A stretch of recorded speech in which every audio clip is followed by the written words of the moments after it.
विपक्ष की मान्यता है हल्ला और व्यवधान, और इसी के तहत वो अपनी राजनीति चमकाना चाहते हैं जिसमें कोई दम नहीं है। विपक्ष अपनी सोच से यह मान के चल रहा है कि हमको कोई जगह अगर विकास के नाम पर या अन्य व्यवस्थाओं के नाम पर विरोध करने का नहीं है तो हम एक माहौल क्रिएट करें, लोगों में एक ऐसी स्थिति पैदा करें, भ्रम पैदा करें कि चुनाव आयोग आपका वोट छीनना चाहता है। आप यह कहकर कि हम गलत नहीं हैं, भाजपा आज गलत कर रही है, आप अपने आप को खुद झुठला रहे हैं। आपका क्या प्रमाणित है और हम पर आप सिर्फ आरोप लगा रहे हैं चूंकि आप विपक्ष। वोट चोरी का और वोट छीनने का कहीं कोई व्यवस्था नहीं है। क्या ऐसी व्यवस्था थी कि आप इतनी आसानी से गोरिया कोठी में जो भी सड़कें हो, चाहे इसकी व्यवस्था क्या थी?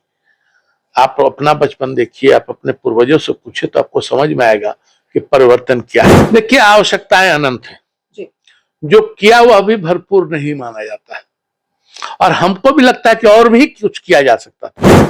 नमस्कार, आप देख रहे हैं संक्षिप्त। मैं हूं आपके साथ अमृता पांडे। अभी हमारी मौजूदगी गोरिया कोठी विधानसभा क्षेत्र में है और हमारे साथ बात करने के लिए बीजेपी के कद्दावर नेता और वर्तमान में गोरिया कोठी के विधायक देवेश कांत सिंह हैं, जिनसे बातचीत करेंगे। गोरिया कोठी में विकास का दर जो है वो क्या रहा है, इस बार विधानसभा का चुनाव है, इसके साथ ही सत्ता पक्ष और विपक्ष के बीच जो तकरार देखने को मिल रही है उसको लेकर भी बातचीत करेंगे। सर, बहुत बहुत स्वागत है। आपका भी बहुत बहुत धन्यवाद गोरिया कोठी आकर इस इंटरव्यू को लेने के लिए।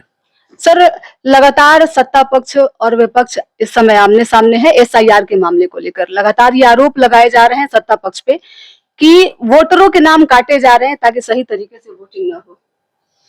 ऐसा है, विपक्ष का काम हो गया है आज के दिन में हल्ला करना, काम कम व्यवधान ज्यादा।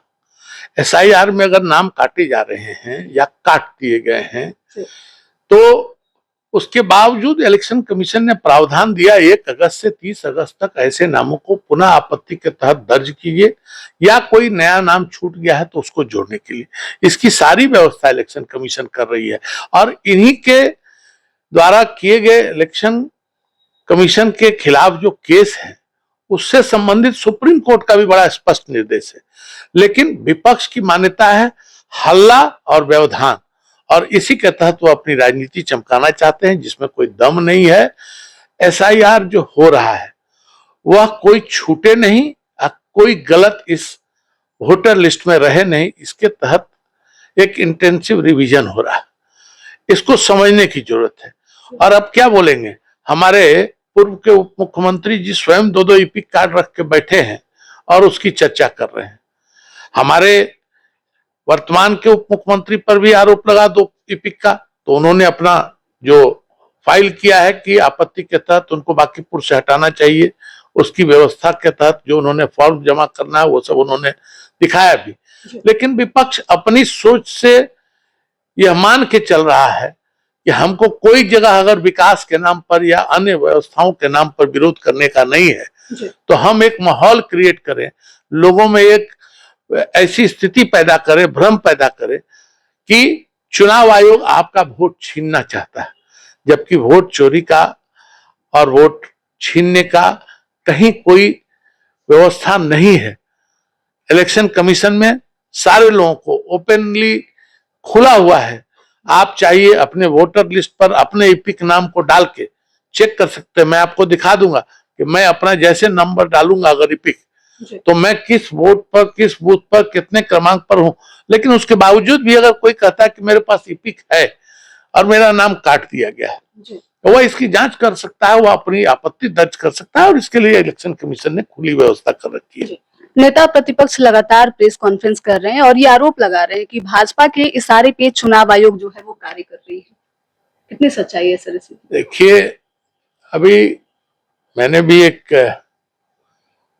फेसबुक पर शेयर किया है, इलेक्शन कमीशन का दुरुपयोग आज के दिन में संभव नहीं, और इलेक्शन कमीशन का जो दुरुपयोग हुआ है और समय समय पर इलेक्शन के चीफ कमिश्नरों की जैसे नियुक्ति राज्यपाल के रूप में, मंत्री के रूप में, चाहे टीएन शेषन जी को कांग्रेस के उम्मीदवार के रूप में चुनाव लड़ाने के रूप में, चाहे गिल साहब को भारत सरकार में मनमोहन सिंह के मंत्रिमंडल में शामिल करने, ऐसे कितने उदाहरण हैं।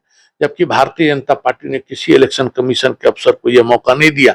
इसलिए आप यह कहकर कि हम गलत नहीं हैं, भाजपा आज गलत कर रही है, आप अपने आप को खुद झुठला रहे हैं। आपका क्या प्रमाणित है और हम पर आप सिर्फ आरोप लगा रहे हैं चूंकि आप विपक्ष में। सर, गोरियाकोठी में विकास का दौर क्या है? आप गोरियाकोठी की संभवतः रहने वाली भी हैं, आपने जैसा परिचय बताया जी।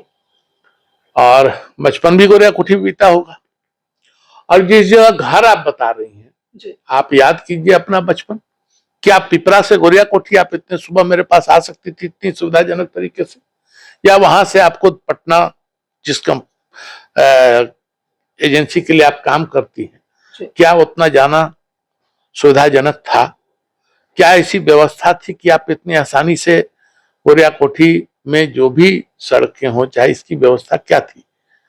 आप अपना बचपन देखिए, आप अपने पूर्वजों से पूछे तो आपको समझ में आएगा कि परिवर्तन क्या है। गोरियाकोठी में लगातार परिवर्तन हो रहा है, फिर से चुनाव है सर।